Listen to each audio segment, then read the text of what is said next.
Welcome to our Chelsea versus Watford lineup and score prediction, as well as some other stuff is going to be incorporated into this YouTube video. If you are new, please hit the subscribe button to the Talking Blues podcast YouTube channel. Josh here with Alex and Peter for this one. We got the whole squad, for this preview. It was just me last time. I was very alone. You guys kind of left me there. I know you were all on Thanksgiving break. For the episode, Alex came off of his Thanksgiving break, and I made the joke in the podcast that Peter, you were still on your Thanksgiving break, trying to take in every last moment Sunday night before you had school on Monday. Well, now we're into the swing of things. It's been 2 days of school down where it's Tuesday night, and you're back, so we're happy to have you back. But first of all, guys, how are you? How are you guys doing? How's it going?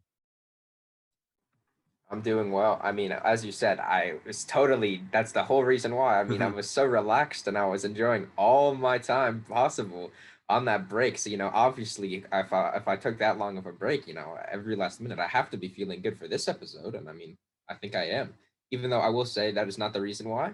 So I had a very good reason. And that was because I had homework. Okay. Because my math teacher is mean. There you go. Excuse given. But I'm feeling good and I'm excited to be back. There we go. Yeah, I'm excited to be back also. Peter's obviously taking that Thanksgiving break. I don't know what he's doing, eating too much turkey. But I'm excited for this game. Obviously, we also have the Ballon d'Or news that came out yesterday as well. So that's a bit of a fun talking point. I know some people are happy, some people are upset. Jorginho should have won it, but we move. But certainly a couple of nice days in Chelsea land, if that makes any sense. Alex, just save that because we will be recording our recap episode of the Watford match, and I think we're going to want to bring it to most of our mainstream audience on the podcast there, and I think there we'll go over the Ballon d'Or voting, although we really would like to talk about it, and we will tomorrow night after the Chelsea game, and then that'll be released for everyone on Thursday. Most likely we'll have the video version of that too, so stay tuned on YouTube as well. But anyway, I want to get into the Chelsea injury report because once again, I did it last match day, lineup and score prediction. Well, it's the same thing here because Chelsea can't stop getting injured. Chelsea players, obviously that's a joke, right? There's nothing literal there. It's unfortunate what happens in the game of football. There's a lot of injuries here and there. I actually watched a Christian Pulisic interview that he did with NBC Sports, and I saw that two top comments were saying it was very interesting. One of them said, the person it was a very rude interview. They were only trying to go for clicks with the spicy questions they asked Pulisic, like, how do you feel after you got injured? Or what did you take out of that 1-1? Obviously, Rudiger, when you pass it to him, missed the shot. What did you think about that? Do you like being injured or something? It was, what do you think about injuries or something like that? I don't know. I thought he was pushing a little bit, but I thought Pulisic was, that was a really good interview. I enjoyed that one. So there's that. And then, okay. Anyway, injury report. Let's get to it. So Ben Chilwell, N'Golo Kante, Mateo Kovacic are all definites of being out. Okay. They're, last time I already talked about Chilwell, already talked about Kante, already talked about Kovacic. And then doubtful to play, Reece James, Jorginho, and Timo Werner. That came out today. Thomas Tuchel in his press conference mentioned that those three are doubtful for this match. Kante, I talked about him already, picked up a knee injury in the Champions League win over Juventus last week, then missed the Man U match on Sunday. For Watford, there's a few injuries here as well, although I don't really know if I feel comfortable saying these names. Okay, so I'm going to Alex and Peter, are you here to back me up before I go? Yes, we're here. We're here to back you up. Peter, I need your consent too here before I go. No guarantees. I might just laugh at you. Okay. We'll see. There's some cold people in this world. Anyway, here we go. For Watford, Ismaila Sarr is that right? Is it seem good enough? Yeah, it's good enough. It was decent. We take it. What would you guys say? No comment. So you I guys. also abstain. All right. I wouldn't say it's is Malia because there's an I before the L. Anyway, I think is Malia Sar. That's what I said originally. But Yeah. anyway, so Sar is out with a knee ligament injury for this match. Next one up is Nicholas Nikolu. He's also out with a hamstring injury. Nkoulou. Okay. And I think this is Alex, the guy you watch on YouTube, Ben Foster, right? The goalkeeper. Ben Foster, the GOAT, the cycling goalkeeper. Cycling goalkeeper. Yeah, let's go. Not let's go because he's out with a groin injury. And no, let's go because he's good. So let's go. He'll be vlogging from the sideline. Don't worry. So I feel like mean. And he'll be out for the rest of the year, I believe. So we'll see him back in 2022. Hopefully, nice and strong and healthy. Next one, Ken Sema, I want to say, is out due to a knee injury. And the summer signing, Emmanuel Dennis, is also doubtful. Thank you for giving me an easy name. So that really helps out. Anyway, those are the people who are out for Watford. Each team last 5 matches. I want to go through that real quick. Watford in the Premier League, their form, 4 losses, 2 wins. Chelsea in their Premier League form, 4 wins, 2 draws. So there you go. And that's all for the updates. Does anyone else have any updates they want to share on Chelsea, on Watford?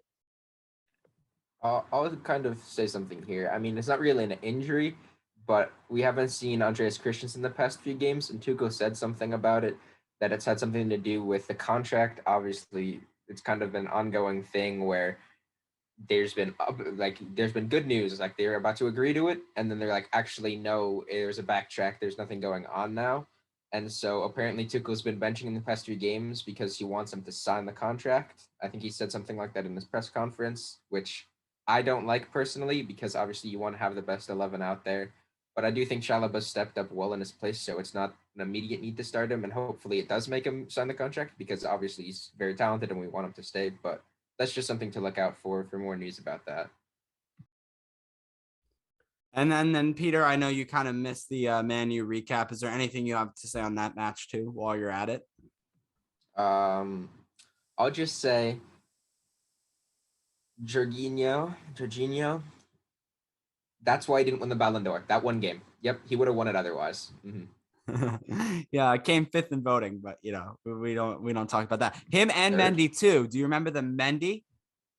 Well, Mendy got robbed, by the way. He came 2nd. Donnarumma came first. No. I'm not talking about the voting, the Mendy issue. The Edouard Mendy.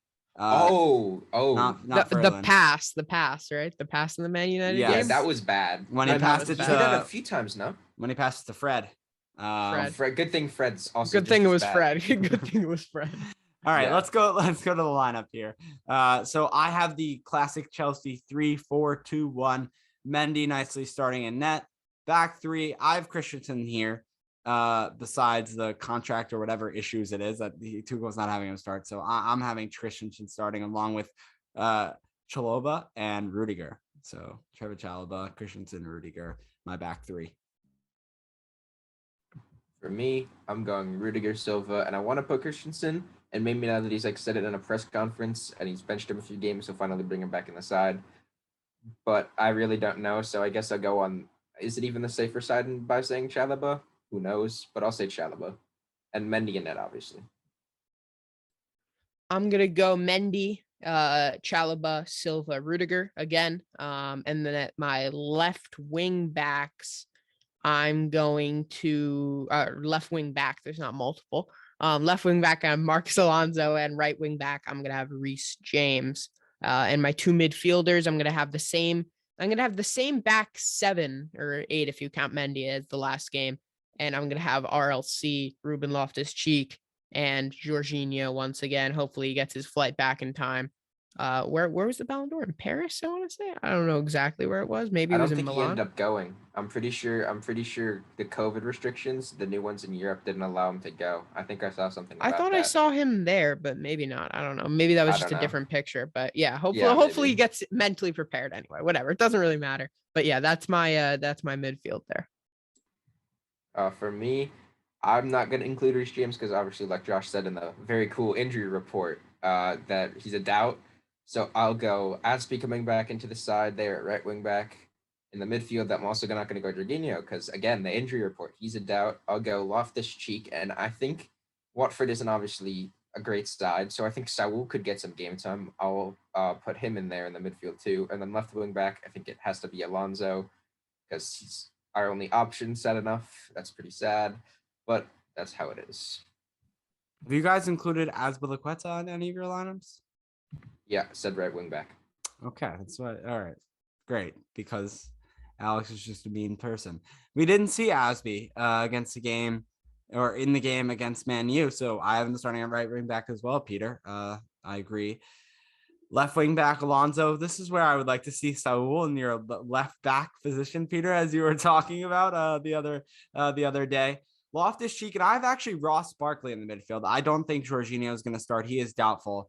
I just got a look from Peter. I understand it is Watford, though.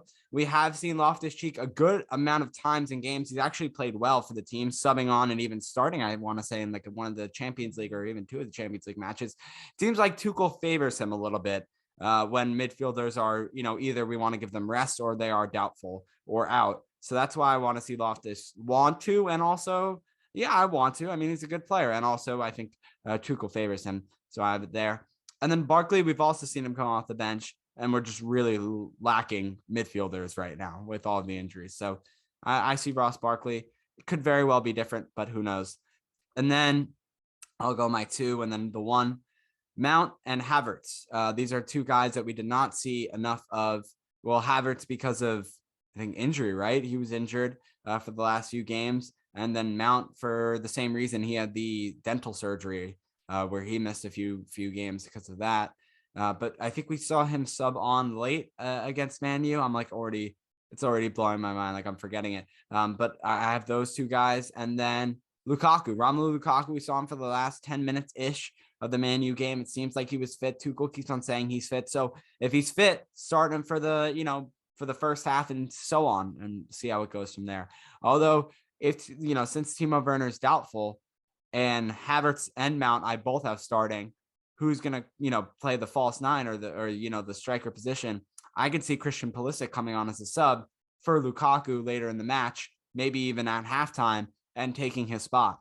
So that's like how I would see it if he was to start Lukaku up front with having Timo Werner doubtful. Anyway, long explanation for 3 players, but that's what I have there. I'm going something basically the same as you, except I'm doing a bit reversed. I'm having Mount and Havertz as the 2 kind of behind, and having Pulisic start. I think it's Watford, and we won't want to start Lukaku, but I do think we'll see him at some point. But instead of starting him and taking him off at halftime, I say we play to like 60, 70 minutes and then bring him on for the last 20, 30 so minutes. So Pulisic false 9, or maybe Havertz false 9, and then Pulisic and Mount on the other sides. I don't know. It's basically 3 kind of center forwards, all cams, center forward strikers there with that front 3, so Tuchel can slide them around. I'm going to go different than you guys. I'm going to have Romelu Lukaku starting. Wait, Josh, you had him starting, right? But coming off at halftime or whatever, right? It's not, I have him going the full distance here. I think Romelu Lukaku. I said it's possible that he could. Okay. Yeah. Come off at halftime. I'm more confident in this. I think he's going to start. I mean, when you're getting into this festive season, as they call it, the games start to pile up, and it's important that you get all the points that you can get. It's kind of like a Christmas time, run and grab kind of thing. That makes no sense. But anyway, I think I think you start Lukaku up front because, Watford, they beat Man United 4-1, I believe, right? So, you can't underestimate any team in the Premier League.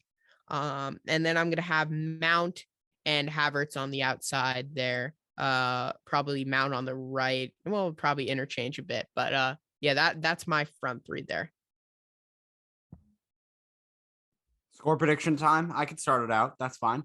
So I know you just said don't underestimate them. I don't see a Man United 4-0. We're not Man United, although we did draw against them. That was just an unfortunate game. Okay, we're calling it that. Jorginho. Unfortunate. Yep. 3-0. Chelsea win. Can I be crazy? Yes. 3-0 win. Peter, I'm sure it's similar. Well, you're kind of stealing my flow here because you know what I'm predicting. I'm predicting a 3-0 Chelsea win. And like you said, Alex, we can't underestimate any team, but I think you can underestimate Watford. You cannot use Man United under Ole. That's Ole tax plus not playing 11 at the back tax and just trying to counter because they underestimated Watford and tried to play accurately, but it's Ole, so they had no tactics. And that's why they lost 4-1. But against us, they just played 10 at the back. So that's why we drew. So I mean, I'm saying all this, and if we end up like drawing or losing, I'm gonna look very bad. But I don't think that'll happen. I think it'll be a 3-0 Chelsea win. And as you know, whenever I pick 3-0 Chelsea win, we win. This is why we drew against Man United because I wasn't able to predict a 3-0 win. So unfortunate, but 3-0. I'll even do goals. Let's see. We're gonna go Loftus-Cheek, Mason Mount, and Mason Mount. One's a free kick, by the way. I will say that. Actually, no, it won't be because I changed my mind. Not 2 Mason Mounts. One will be Alonso off of a free kick. Those are the 3 goals. Wow. That's truly intriguing. I'm going to go 2-0 Chelsea win. I'm going to go a Jorginho penalty. And I'm going to go a Havertz goal. I'm not going to specify the type of goal. But yeah, that's what I'm going with. And Peter, this is why you can't just go on these extended vacations and screw our team like this. It's really a shame. I apologize. It's completely my fault. Chelsea FC, all the players, they couldn't have done anything more. It is exclusively It's on me. purely your fault. Exactly. I take the sole blame for this. Mm-hmm. I apologize. I hope I can't convey my sadness enough. I really do truly apologize. And with that, Peter, I mean, one more thing to what you were saying about, this Man U side that we just played, the way they came into that game with one tactic and one like thing at the top of the bulletin board, at the top of the whiteboard was counterattack. And they did that, and they did that very successfully, honestly. So, props to them. But anyway, we appreciate you watching this lineup and score prediction for the Watford match. Stay tuned on Thursday for our recap of this Watford match. Listening on Apple Podcasts or Spotify, subscribe there, 5 stars on Apple Podcasts, or watch it right back where you watch this and subscribe to the YouTube channel as well as give it a thumbs up. We appreciate that. On Twitter at Talking Blues Pod, shipitstudios.com/Talking Blues. That's shipitstudios.com/Talking Blues. And on there, you can find all the links you can listen and or watch, because the YouTube link, I think, is on there for that. It might be. Well, whatever. But anyway, thank you so much for watching, and we will see you next time.